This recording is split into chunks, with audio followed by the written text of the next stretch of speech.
कि नर रूप में नारायण हमें मिल जाते हैं और हम पहचान नहीं पाते हैं। ऐसी ही एक बात एक संत महात्मा जो कहते हैं अभी कुछ समय पहले से ही साल डेढ़ साल से सत्संग जाना शुरू किया, तो उन्होंने कुछ ऐसी बात बोली तो मैं भी सुन के हैरान रह गया कि इस समय कहते हैं साक्षात भी अगर भगवान प्रकट हो जाए तो लोग विश्वास नहीं करेंगे, सोचेंगे पाखंडी यार तो ऐसे ही है, ड्रामेबाज है, नौटंकी वाला है। कि नर रूप में नारायण है, कि राम किस रूप में थे, इस नर रूप में थे। श्याम किस रूप में थे, इस नर रूप में थे। जिसको भी देख लो इस नर रूप में ही आए हैं। और कहते हैं ये परमात्मा जो है अंगसंग जो निराकार है, निरंकार रूप में हर जगह हर किसी में है, पत्ते पत्ते में डाली डाली में है।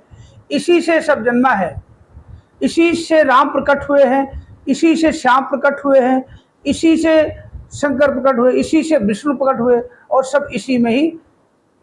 तो कहने का मतलब है एक संत महात्मा ने बातों बातों में, हम कोई बात कर रहे थे तो ऐसी बात बोल दी कि मैं खुद सुनकर हैरान रह गया और आप सुनेंगे कि आप भी हैरान है। बात तो मैं कई बार ये मन में हमारे विचार कई बार आया है कि ऐसा कैसे हो सकता है, ऐसा कैसे हो सकता है यार।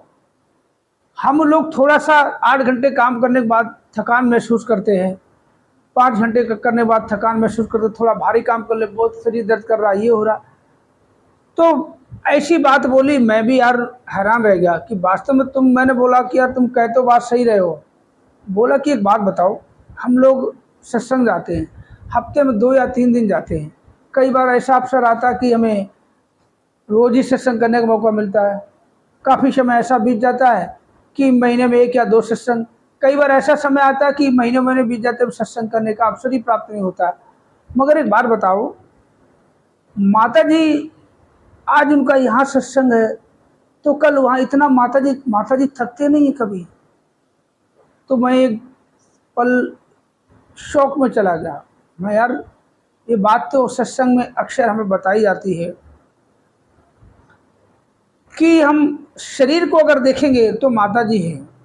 अगर इस शरीर के अंदर जो शरीरी है ये निरंकार है, ये साक्षात निरंकार का साकार रूप है, इसको अगर देखेंगे तो हमें कुछ और ही महसूस होगा कि प्रकट कहाँ होता है, नर में ही प्रकट होता है नारायण। ये निराकार किसी साकार में प्रकट होता है। माता जी के थकते नहीं है, माता जी कैसे थकेंगी। अरे माता जी हमारे तुम्हारे जैसे हैं, मगर हमारे तुम्हारे जैसे होकर हम सबसे अलग हैं। हम थोड़ा काम करते हमें गर्मी लगती है, हमें थोड़ा काम करते थकान लगती है, मगर कहते हैं जिसने इसको पहचान लिया कि ये शरीर नहीं, जो शरीर से जुड़ गया उसका पार उतारा नहीं, और जो शरीर से नहीं जुड़ा इसके ज्ञान से जुड़ा, इस निरंकार से जुड़ा, अंग संग बसदा जो प्रभु हमारा हर किसी में बसता है, जो इसके साथ जुड़ गया वास्तव में उसी का बेड़ा पार है।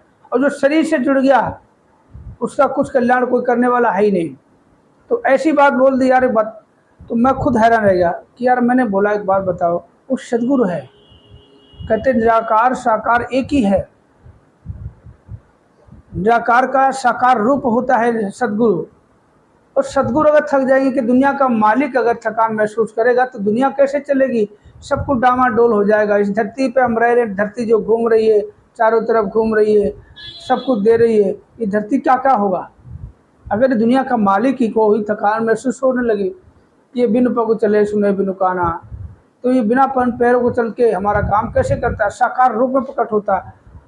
वो बात अलग है कि शरीर में प्रकट हमारे माता जी से पहले माता शविंदर के रूप में, उनसे पहले बाबा हरदेव के रूप में, उनसे पहले बाबा गुरबचन के रूप में, उनसे पहले बाबा अवतार सिंह के रूप में, उससे पहले बाबा बूटा, मतलब ना जाने कितना हम पीछे जाएंगे, हो सकता हमें नाम भी ना याद हो। मगर ये रहा ऐसे ही है। राम किस रूप में रहे, श्याम किस रूप में रहे, विष्णु किस रूप में रहे, वो एक अलग बात है, उनकी कथाएं अलग हैं, मगर हैं तो सब ये नर रूप में आए हैं। तो वास्तव में अगर और छोटी सी बात बता दो दोस्तों, अगर आप ये सभी संत महात्मा देख रहे हैं वीडियो को, दुकान